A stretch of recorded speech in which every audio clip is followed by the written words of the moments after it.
দুই মামলা শেখ হাসিনা সহ ৩০ জনের বিরুদ্ধে গ্রেফতারি পরোয়ানা। বিস্তারিত দেখুন তথ্যচিত্রে।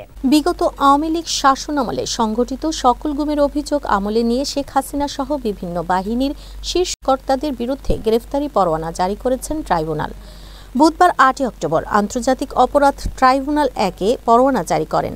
এর আগে ক্ষমতাচ্যুত প্রধানমন্ত্রী শেখ হাসিনা সহ ১৩ জনের বিরুদ্ধে আনুষ্ঠানিক অভিযোগ দাখিল করা হয়।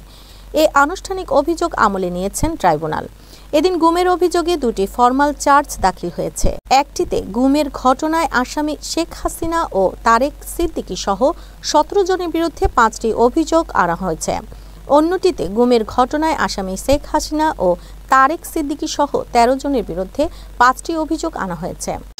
আমরা যেমন এখানে আসামি করেছি সাবেক প্রধানমন্ত্রীকে, সাবেক আইজিপিকে, স্বরাষ্ট্রমন্ত্রীকে, ক্যাবিনেটের সদস্যদেরকে, তেমনি বিভিন্ন বাহিনীতে যারা দায়িত্ব পালন করতে গিয়ে জনগণের আস্থা, জনগণের বেতন নিয়ে ইউনিফর্ম পরে রাষ্ট্র, সংবিধান এবং আইনের বিরুদ্ধে অবস্থান গ্রহণ করেছিলেন, অপরাধ করেছিলেন, তাদের এই অপরাধের দায় কেবলমাত্র এই ব্যক্তিদেরই।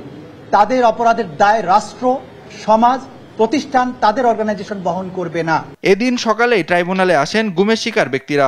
নিজের দুঃখ সহ অভিজ্ঞতা তুলে ধরে সুষ্ঠু বিচারের দাবি করেন তারা।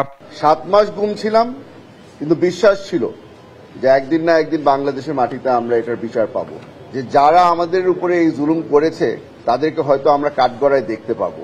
বিশেষ করে যারা ক্ষমতার কেন্দ্রবিন্দুতে থাকে, সে তার দৃষ্টান্ত প্রতিষ্ঠা হবে এবং এই বাংলাদেশের মাটিতে একটা ন্যায় বিচারের মাধ্যমে আমরা একটা সুন্দর একটা বাংলাদেশ আমরা প্রতিষ্ঠা করতে পারবো।